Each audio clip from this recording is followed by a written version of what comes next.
Hello friends. मैं विनय निर्भीक। Friends, आपका एक बार फिर से हमारे चैनल पर स्वागत है। फ्रेंड्स, जैसा कि आप लोग जान रहे हैं, कल रात में मैं एक रिव्यू लेकर के आए थे, यानी कि एग्ज़ाम एनालिसिस, क्योंकि कल मेरा एग्ज़ाम था।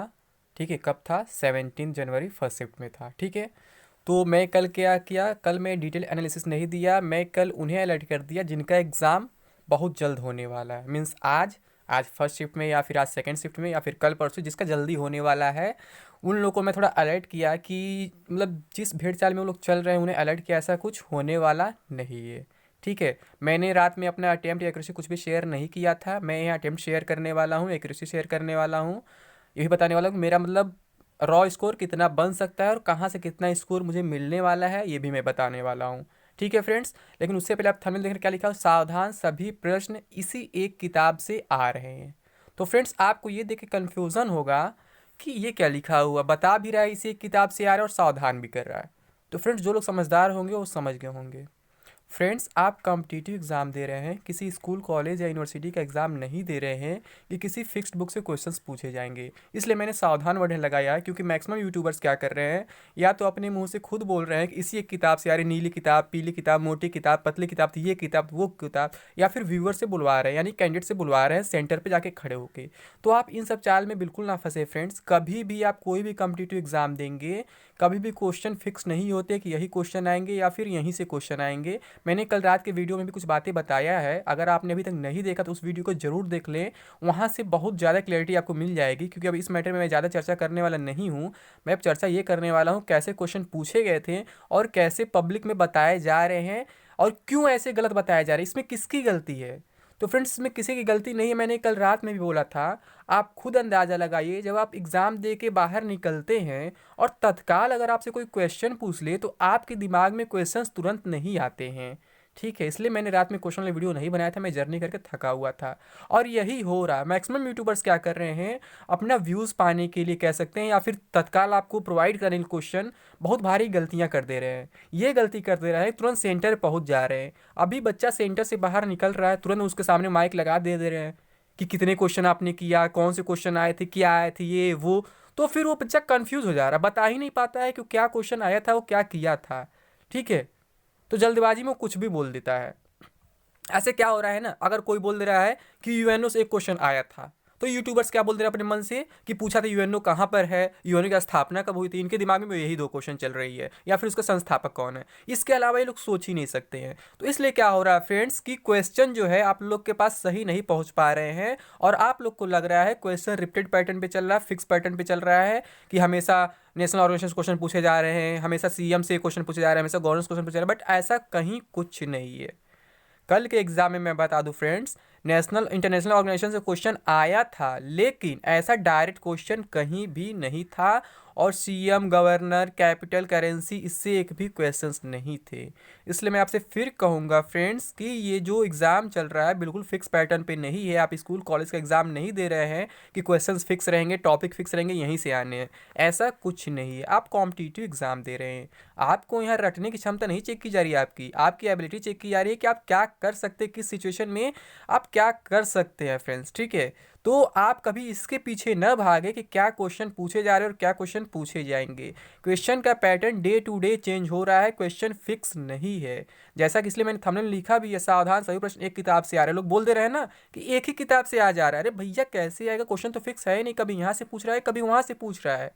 तो अब आप सोचेंगे इसका प्रिपरेशन कैसे होगा। तो फ्रेंड्स, मैं बताऊं, जैसा कि आप लोग जानते हैं कि मैं लगभग सभी एग्जाम में अपीयर होता रहता हूँ। इसका मुझे बहुत बड़ा फ़ायदा मिलता है। इससे ये होता है ना, आप किताब बैठ के पढ़ेंगे तो कभी आपका क्वेश्चन का आंसर याद नहीं होता है, लेकिन आप एग्ज़ाम में अपीयर होते रहते हैं, फिर उसे घर पे आके एनालाइज करते हैं। तो जो क्वेश्चन एग्जाम में पूछा गया रहता है, मान लीजिए अगर 100 क्वेश्चन पूछा गया है, तो 100 में से 80 के आंसर आपको ऑटोमेटिकली याद हो जाते हैं, 20 भले भूल जाए। ठीक है, तो ऐसे में मैक्सिमम एग्जाम में अपीयर होता रहता हूँ, तो बहुत से क्वेश्चन का आंसर मेरे दिमाग में बैठ जाता है। और मैं पहले भी आपको बोला था फ्रेंड्स कि अगर आप बहुत सारे एग्जाम दे रहे हैं तो आप देखेंगे क्वेश्चंस रिपीट करेंगे। इस एग्जाम के क्वेश्चन इस एग्जाम में आएंगे, उस एग्जाम क्वेश्चन उस एग्जाम में आएंगे। बट सेम एग्जाम के क्वेश्चन सेम एग्जाम में रिपीट होने के चांसेस बहुत कम होते हैं। जैसे कि मान लीजिए एनटीपीसी का ही स्टार्ट हो गया है, तो ऐसा नहीं है कि जो 28 नंबर से स्टार्ट हो गया वही सब क्वेश्चन फिर पूछे जा रहे हैं, तो ऐसा कुछ नहीं है डायरेक्टली। ठीक है, एक आध क्वेश्चन कहीं हो गए होंगे, मुझे नहीं मालूम, बट ऐसी पॉसिबिलिटी बहुत कम है सेम क्वेश्चन सेम एग्जाम से रिपीट हो जाए। लेकिन हाँ, अगर आप मल्टीपल एग्जाम में अपीयर हो रहे हैं तो आपको क्वेश्चन जरूर रिपीटेड देखने को मिलेंगे और उनके आंसर भी ऑटोमेटिकली आपके दिमाग में आ जाएंगे। भले आप पढ़े रहेंगे नहीं पढ़े रहेंगे, क्योंकि आप एग्जाम में अपीयर हुए रहेंगे, उस क्वेश्चन को देखे रहेंगे और घर पे एनालाइज किए रहेंगे इसका आंसर क्या होगा। ठीक है, तो ये ऐसे बन जाता है। ठीक। अब अगर हम जीके पोर्शन का बात करें फ्रेंड्स कि कैसे कैसे क्वेश्चंस आए थे, तो कुछ लोग बोल दिए कि यूएन पे आए थे, तो ऐसा कुछ नहीं था। ठीक है, कल का एक क्वेश्चन था, पूछा था कि यूएन की हेल्थ यूनिवर्सिटी कौन सी है, नहीं सॉरी, हाँ कौन सी है। ठीक है, तो कुछ लोग बोले यूएनओ पे क्वेश्चन आया था, कुछ लोग बोले डब्ल्यूएचओ पे क्वेश्चन आया था। वो ये क्वेश्चन पूछा था कि यूएन की हेल्थ यूनिवर्सिटी किसे कहते हैं, उसका नाम क्या है। ठीक है, ये पूछा था, मतलब हेल्थ रिलेटेड ऑर्गेनाइजेशन कहाँ पे, सॉरी हेल्थ यूनिवर्सिटी हम बोल रहे हैं, ऑर्गेनाइजेशन कहाँ पे कौन सी है। तो कुछ लोग डब्ल्यू एच ओ बोल रहे थे। फ्रेंड्स मैं क्वेश्चन लिखा नहीं, उसके बारे में थोड़ा सा कंफ्यूजन हो जा रहा है, इसलिए इसके लिए थोड़ा माफ़ कर दीजिएगा, मैं क्वेश्चन चेंज कर दे रहा हूँ बार बार। तो क्वेश्चन ये था हमारा कि यूएन से रिलेटेड, मतलब हेल्थ रिलेटेड ऑर्गेनाइजेशन कौन सी है, मतलब जो यूएन के अंडर में है। तो कुछ लोग क्या बोले, डब्ल्यू पूछ लेते हैं, डब्ल्यू हेडक्वार्टर का है, संस्थापक कौन है, ये कौन है वो कौन है, बट ऐसा डायरेक्ट क्वेश्चन नहीं था और इसका आंसर भी शायद डब्ल्यू नहीं है। ठीक है, वो पूछा था यूएन से रिलेटेड हेल्थ ऑर्गेनाइजेशन कौन सी है जो यूएन के अंडर में आती है। अब ऐसे ही एक क्वेश्चन पूछा था फ्रेंड्स कि कौन सा बायोस्फीयर रिजर्व है जो 2018 में यूनेस्को के लिस्ट में शामिल किया गया है। उसमें चार ऑप्शन थे, जिसमें एक पंचमढ़ी था, एक कंचनजंगा था। ठीक है, तो वहाँ पे क्या हुआ फ्रेंड्स, कुछ लोगों ने इसको कैसे पेश किया पब्लिक में, यानी कुछ यूट्यूबर्स ने या कुछ जो एग्जाम देने के लिए कैंडिडेट वो भूल जाते हैं तत्काल में, मैं बार बार कह रहा हूँ। ठीक है, तो उसको कैसे पेश किया गया कि ये पूछा गया पंचमढ़ी कहाँ पे है, कब बना, ये वो पता नहीं क्या क्वेश्चन वो लोग पूछने लगे कि पंचमढ़ी कब आया है यूनेस्को की लिस्ट में। तो ऐसा क्वेश्चन नहीं था फ्रेंड्स, क्वेश्चन वहाँ पे था 2018 में कौन ऐसा बायोस्फीयर रिजर्व है, यानी कि वन्य जीव अभयारण्य है जो यूनेस्को के लिस्ट में आया है। तो उसका आंसर था फ्रेंड्स आपका कंचनजंगा, ना कि पंचमढ़ी। पंचमढ़ी जो है आपका 2009 में ही यूनेस्को के लिस्ट में शामिल हो चुका था। ठीक है, तो क्वेश्चन ऐसा था, लेकिन क्वेश्चन कुछ और बोल दे रहे हैं। अब ऐसे एक था कि पेंटिंग्स रिलेटेड, तो कुछ लोग क्या बोल रहे हैं, मधुबनी पेंटिंग पूछा था। तो यूट्यूबर्स क्या बता रहे हैं आंसर में कि मधुबनी पेंटिंग बिहार का है, ये इससे है, ये वो। तो क्वेश्चन ऐसा नहीं था, मधुबनी पेंटिंग केवल ऑप्शन में था, पूरा क्वेश्चन मधुबनी पेंटिंग में नहीं था। कल एक ऐसा क्वेश्चन आया था कि वह कौन सी पेंटिंग है जिसमें सजावट के लिए गोल्ड यानी सोने का और फिर आपका स्टोन यानी पत्थरों का इस्तेमाल किया जाता है और ये कृष्ण भगवान से संबंधित है। ठीक है, ऐसा क्वेश्चन पूछा था। तो कुछ ऑप्शन थे, मुझे याद नहीं है, जिसमें ये भी था आपका क्या नाम है, मधुबनी। तो कुछ लोग आंसर मधुबनी मार दिए, मधुबनी वर्ड सिंपल लगा इसलिए बोल दिए कि मधुबनी पे क्वेश्चन पूछा हुआ था। तो क्वेश्चन कुछ और पूछ रहा है, बता रहे हैं लोग कुछ और। ठीक है, अब देखिए कुछ क्वेश्चन बहुत इजी भी आए थे फ्रेंड, इसलिए मैं कह रहा हूँ ना, अगर आप मैक्सिमम एग्जाम में अपीयर होते रहेंगे या फिर आप जैसे क्या होता है ना, अगर आप न्यूज़ वगैरह पे डिबेट वगैरह देखते हैं तो भी आपको बहुत हेल्पफुल साबित होता है, या फिर आप सोशल मीडिया में डिबेट करते हैं तो भी अच्छी बात है, बट आपका लैंग्वेज सही होना चाहिए। मैंने क्या किया ना, मैं हर एग्जाम में फ़ायदा फ्रेंड सोशल मीडिया से पाता हूँ, क्योंकि मैं फेसबुक पे ज़्यादा एक्टिव रहता हूँ। ठीक है, तो वहाँ से मुझे क्या होता है, बहुत से क्वेश्चंस के आंसर ऑटोमेटिकली मिल जाते हैं जो बिना पढ़े सॉल्व हो जाते हैं। जैसे कि अभी पूछा था कि एक क्वेश्चन कल ही के पेपर में कि ऐसे बोबड़े से पहले कौन चीफ जस्टिस था इंडिया का। ठीक है, तो आप लोग सोच में पड़ जाएंगे कौन था कौन था कौन था। ठीक है, जिनको मतलब जो पढ़े नहीं होंगे, कहीं देखे नहीं होंगे, तो ये तरुण गोगोई थे। ठीक है, तो यहाँ क्या हुआ फ्रेंड्स, ये मुझे कैसे पता चला, क्योंकि मैं सोशल मीडिया पर एक्टिव रहता हूँ। और तरुण गोगोई क्यों फेमस हो गए, क्योंकि राज्यसभा में भेजे जा चुके हैं, राम मंदिर पे इन्होंने आदेश दिया था, और क्या क्या किया था इन्होंने, प्रेस कॉन्फ्रेंस भी किया था कि संविधान खतरे में, ये वो पता नहीं क्या, कि बोलने की आज़ादी नहीं है। तो इस वजह से फेमस होगा सोशल मीडिया पे। ठीक है, इससे तो मेरे दिमाग में ये बैठ गए। तो ऐसे क्वेश्चन होते हैं फ्रेंड्स कि अगर आप सोशल मीडिया पे सही चीज़ कवर करने का कोशिश करेंगे तो बहुत अच्छा रहेगा। ठीक है, और अगर हम मैथ्स में बात करें तो फ्रेंड्स मैथ्स में जो है कुछ क्वेश्चन बिल्कुल अलग देखने को मिले, जैसा अभी तक बताए नहीं जा रहे थे किसी भी यूट्यूबर्स के द्वारा। अभी बताया जा रहा था कि डेसिमल पूछ रहा है, और मतलब वो पूछ रहा है कि रोमन नंबर पूछ रहा है, बट ये कहीं देखने को नहीं मिला। ठीक है, कुछ लोग बोल रहे थे हाँ डेसिमल वाला जो फ्रैक्शन में कन्वर्ट करने आ रहा है बार डेसिमल, वो भी कहीं देखने को नहीं मिला। तो इससे आप साफ समझ सकते हैं कि पैटर्न कभी भी एक पैटर्न में फिक्स नहीं रह सकता, मतलब कोई भी एग्जाम हो वो चेंज करते रहेगा। मेरे में क्या क्वेश्चन आया था कल, एक बहुत अलग टाइप का क्वेश्चन आया था, पूछा था कि H C F of 3 to the power 45 - 1 and 3 to the power 35 - 1, मतलब पूछा था कि 3^45 - 1 3/35 - 1 का एचसीएफ कितना होगा, यानी कि महत्तम समापवर्तक कितना होगा। ऑप्शन में दिया हुआ था फ्रेंड्स आपका 242, 81, 80, 728। तो इसका आंसर फ्रेंड्स हो जाएगा 242। अगर इसको सॉल्यूशन किसी चाहिए तो कमेंट बॉक्स में बता सकता है, पूछ सकता है कि कैसे हुआ, मैं इसका आंसर बता दूंगा कैसे 242 आ रहा है। ठीक है, तो वैसे भी इसका आंसर ये। फिर एक क्वेश्चन पूछा था फ्रेंड्स, जो अभी तक किसी ने बताया नहीं था, ऐसे क्वेश्चन भी पूछे जा रहे हैं। एक क्वेश्चन था कि if √45 plus √125 is equal to 17.22, then what is the value of √80 plus √180। ये क्वेश्चन पूछा हुआ था। ठीक है, तो ऐसा क्वेश्चन पूछा जा रहा है। इसे आप कैसे कर सकते हैं? इसे मैंने क्या किया ना, मेरा दिमाग में काम नहीं, कि टाइम ज़्यादा था, मैंने पूरा सॉल्व कर दिया। मतलब वो डिवीजन मेथड्स होता है ना, वो मैंने निकाल दिया। बस उसके बिना भी किया जा सकता था, कॉमन फैक्टर निकाल के, कि √5 में कुछ बच जाएगा, √3 में कुछ बच जाएगा, उसका वैल्यू पुट कर देंगे, आ जाएगा। ठीक है, तो मैंने ऐसा नहीं किया, मैंने डायरेक्ट सॉल्व कर दिया पूरा स्क्वायर रूट निकाल के। तो मेरा आंसर आ गया था, वो शायद 22 पॉइंट समथिंग आ रहा था क्या, 35 वगैरह। ठीक है, तो ऐसे क्वेश्चन थे जो अभी तक किसी ने बताए नहीं थे। ठीक है, और वर्क एंड टाइम का भी क्वेश्चन थोड़ा अलग था, वो ऐसा नहीं था जो मेन ओमेन में बेस्ट था। यानी कि मैं यही कहना चाह रहा हूँ फ्रेंड्स, कि जो क्वेश्चंस है पैटर्न चेंज होते रह रहे हैं। अब अगर हम बात करें अपने अटेम्प्ट्स की और एक्यूरेसी की, तो मैं बता दूं फ्रेंड्स, और हाँ फ्रेंड्स, रीजनिंग का मैंने बताना भूल गया, रीजनिंग में भी कुछ क्वेश्चन बहुत फंसाने वाले हैं। ठीक है, आपको टाइम मैनेजमेंट का ख्याल रखना है। मैं पहले ही बोला, मैं सभी तरह के एग्जाम में अपीयर होता हूँ, तो मेरा स्पीड थोड़ा अच्छा है, भले एक्यूरेसी खराब हो जाए बट स्पीड थोड़ा अच्छा है, तो मेरा टाइम बच जाता है सोचने समझने के लिए। क्या है ना, रीजनिंग में कुछ क्वेश्चन ऐसे फंसा दे रहे हैं कि आप उसी में फंसे रह जाएंगे। ऐसे मैथ्स में भी एक दो क्वेश्चन देखने को मिले हैं। और रीजनिंग में फ्रेंड्स, अगर आप पजल यानी कि सीटिंग अरेंजमेंट सॉल्व करने जा रहे हैं या फिर डीआई सॉल्व करने जा रहे हैं, तो सॉल्व करने से पहले चेक जरूर कर लें एक सेट में कितने क्वेश्चन दिए हुए हैं सीटिंग अरेंजमेंट के और डीआई के। क्योंकि मेरे साथ कल धोखा हुआ कि जब मैं कल सॉल्व किया सीटिंग अरेंजमेंट, तो सॉल्व तो कर लिया 2 मिनट 3 मिनट दे करके, और जब क्वेश्चन सॉल्व करने बैठा फ्रेंड्स, तो देख रहा हूँ एक सेट में केवल एक ही क्वेश्चन है। मेरा दिमाग खराब हो गया। इतना बड़ा मतलब पजल सॉल्व करो, सीटिंग अरेंजमेंट सॉल्व करो, और फिर केवल उस पर एक क्वेश्चन मिल रहा है।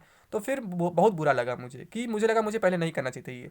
फिर क्या हुआ फ्रेंड्स, जब मैं डीआई पहुंचा तो फिर मैं देखा, तो मैं मुझे एक जगह धोखा खा चुका था मैं। तो मैं सोचने लगा पहले चेक करूंगा कितने सेट का क्वेश्चन बनाया, मतलब एक सेट में कितने क्वेश्चन हैं।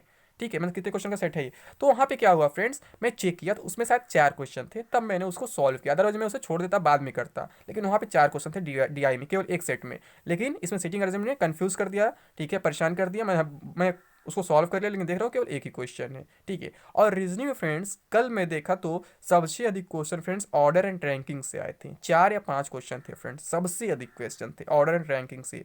उसमें क्या था फ्रेंड्स, उसमें बस यही पूछ रहा था, ये इससे बड़ा, ये इससे छोटा, ये इससे बड़ा, ये इससे छोटा है, यही पूछ रहा था। इससे 3 4 क्वेश्चन जो भी रहे हो। ठीक है, तो उसमें मैंने एक क्वेश्चन छोड़ दिया फ्रेंड्स। मैं बहुत कोशिश किया, मेरे पास टाइम बहुत था, बट मैं नहीं कर पाया। शायद मुझे क्वेश्चन रॉन्ग लग रहा था, क्योंकि ऑप्शन मैच नहीं कर रहा था। मैं जो टोटल 2 क्वेश्चन छोड़ा हूँ, वो एक रीजनिंग का था और एक मैथ का था। रीजनिंग का ये वाला था कि 5 6 व्यक्ति थे, और उनकी हाइट ऐसे वैसे दी हुई है, और वो अरेंज नहीं हो पा रहे थे आपस में। मैंने बहुत प्रयास किया। और एक मैथ्स का क्वेश्चन था फ्रेंड्स, वो मुझसे छूट गया, उसका भी ऑप्शन मैच नहीं कर रहा था। वो क्वेश्चन ये था फ्रेंड्स, कि दो स्टेशन एक्स और वाई हैं, जिनके बीच की दूरी जो है 42 किलोमीटर है। ठीक है, और वाई से आगे कुछ दूरी बढ़ा दिया जा रहा है जेड की तरफ। ठीक है, जहाँ पे क्या हो रहा है ना, 2 ट्रेन जाके मिलेंगी, एक ही डायरेक्शन में वो चलेंगी। तो एक ट्रेन एक्स से स्टार्ट हो रही है, एक ट्रेन वाई से स्टार्ट हो रही है। एक्स वाले का जो स्पीड है आपका 36 किलोमीटर पर आवर है, और जो वाई वाले का स्पीड है 28 किलोमीटर पर आवर है। तो पूछ रहा है ना कि कितने दूरी पे जा करके मिलेंगी जेड, मतलब जेड का जो डिस्टेंस है वो कितना है वाई से। यानी कि ये कहा जाए कि कितने दूरी पे कितने समय के बाद जाके मिल जाएंगे, ऐसा क्वेश्चन फाइंड करना था। बट मैंने बहुत प्रयास किया फ्रेंड्स, आंसर उसका भी नहीं मिला, ऑप्शन शायद वहाँ भी रॉन्ग था। यही 2 क्वेश्चन मुझसे छूटे हैं। ठीक है, मैथ्स रीजनिंग में मैं कोशिश करता हूँ कि एक्यूरेसी के साथ काम करूँ, तो इन दोनों में मैं बहुत परेशान हुआ, एक मैथ्स पे एक रीजनिंग पे। बट क्या हुआ कि उसका आंसर सॉल्व नहीं हुआ। फिर से सुन लीजिए, 2 स्टेशनों के बीच की दूरी 42 km थी। ठीक है, और जो पहली ट्रेन थी जो एक्स से चल रही थी, उसका स्पीड 36 km/h था, और जो दूसरी ट्रेन जो चल रही थी वाई से, उसका स्पीड 28 km/h था। और एक जेड पॉइंट था, इन तीसरा स्टेशन कह सकते हैं, जहां ये मीट करेंगे, जो वाई से कुछ दूर पे था। ठीक है, तो अगर एक्स हम लेफ्ट साइड लेते हैं, वाई राइट साइड लेते हैं, फिर उसके राइट में जेड कहीं बनाएंगे। ठीक है, तो अब इसका मतलब ये होता है ना कि वैल्यू ऐसा रहे कि जो दोनों से डिविजिबल हो कम से कम। क्या होता है ना कि वो डिविजिबल होना ही चाहिए, क्योंकि डेसिमल में तो वैल्यू आते नहीं, डेसिमल ऑप्शन में नहीं था, डिवाइड हो ही नहीं था ऐसा वैल्यू जो ऑप्शन में दिया हुआ था। चाहे 28 है चाहे 36 है। तो ये दोनों क्वेश्चन हमको परेशान किए, मैंने स्किप कर दिया। अब अगर हम जीके का बात करें फ्रेंड्स, तो जीके में जो हवा उड़ाया गया है कि यूएनओ से आएगा, सीएम से आएगा, यहाँ से आएगा, वहाँ से आएगा, तो ऐसा कुछ है नहीं। और मैं बता दूं फ्रेंड्स, अगर एक्यूरेसी आप लोग अभी तक नहीं जाने मेरा, तो एक्यूरेसी मेरा बहुत ख़राब है फ्रेंड्स, ठीक है। मैं मैथ्स रीजनिंग में कह सकता हूँ कि मेरी एक्यूरेसी 95% है। और अगर नंबर ऑफ क्वेश्चंस की बात करें फ्रेंड्स, तो कोई काउंट नहीं कर पाता है कितने क्वेश्चन है, क्योंकि मिक्स करके आ रहा है, कभी जी के बीच में है, कभी रीजनिंग है, कभी मैथ्स है, ये वो, मतलब कुछ पता नहीं चल पाता है उसमें कितने क्वेश्चन मैथ्स के, कितने क्वेश्चन रीजनिंग के, कितने क्वेश्चन जी के हैं। मैं पहले सोचा था काउंट करूंगा, फिर कहा नहीं, काउंट करने से अच्छा है मैं अटेम्प्ट ज़्यादा कर लूँ अपना, ठीक है। मैं अपना दिमाग लगा के, तो मैथ्स रीजनिंग मैंने ज़्यादा अटेम्प्ट कर लिया, बस एक दो वही छूट गया जो एक एक दोनों में था। और बाकी जी के थोड़ा सा मैंने क्या किया, और तुक्का मारा, इसलिए मारा कि मैं जानना चाहता था कि इसका आंसर क्या बनने वाला, ठीक है।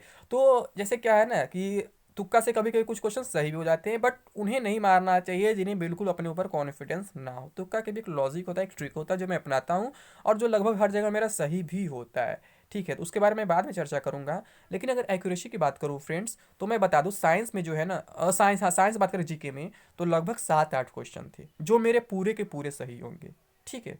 क्यों? क्योंकि मैं साइंस बैकग्राउंड से रहा हूँ फ्रेंड, मैं बताया हूँ मैथ्स रीजनिंग साइंस मेरे से हो जाते हैं, और यही रीजन है कि मैंने ग्रुप डी में, पिछले ग्रुप डी में 85.3 मार्क्स स्कोर किए थे, ठीक है। तो यही रीजन है कि मैंने इतना स्कोर किया, क्योंकि वहाँ साइंस का वेटेज ज़्यादा है, साइंस का वेटेज थोड़ा कम है, 7 या 8 ही क्वेश्चन आ रहे हैं। कुछ लोग कह रहे हैं कभी 2 आ रहे, 3, बट ऐसा नहीं है फ्रेंड्स, वो लोग पहचान नहीं पा रहे। साइंस में बहुत ईजी से क्वेश्चन आए थे। पूछा था वोल्ट मीटर से क्या नापा जाता है, विभवांतर नापा जाता है, यानी वोल्टेज नापा जाता है। फिर एक पूछा था कि विद्युत धारा यानी कि करंट का जो होता है, इलेक्ट्रिक करंट का यूनिट क्या है। अब कुछ लोग कल अफवाह फैला दी, एक पूछा था बैरोमीटर से क्या नाम है, बट बैरोमीटर का सवाल कहीं आया ही नहीं था, बट पूरे यूट्यूब पे फैल गया, बट ऐसा कहीं था ही नहीं, ठीक है। मतलब कल फिजिक्स का पार्ट बहुत इजी था, बायो का भी इजी था, केमिस्ट्री का भी, और क्वेश्चन मुझे अभी प्रेजेंट में याद नहीं आ रहे हैं। मतलब मैं यही कहूँगा फ्रेंड्स, आप किसी के रिव्यू पे न भागे, एनालिसिस पे न भागे। मैं कहूँगा आप किसी एक बुक को उठाए, बार बार रिपीट करें, क्योंकि क्वेश्चंस वही से आ रहे हैं। हाँ फ्रेंड्स, जीके में और क्वेश्चन आया था, हड़प्पा से 2 क्वेश्चन आ गया था, कि उस समय वो जो था ना, कोई विभाग होता है कि उसका अध्यक्ष कौन है, जॉन मार्शल शायद नाम है। और एक क्वेश्चन था कि इसकी खुदाई किसने की थी, दयाराम साहनी, और ये होते हैं, और एक नाम नहीं याद आ रहा है, बीडी करके कुछ है, ठीक है।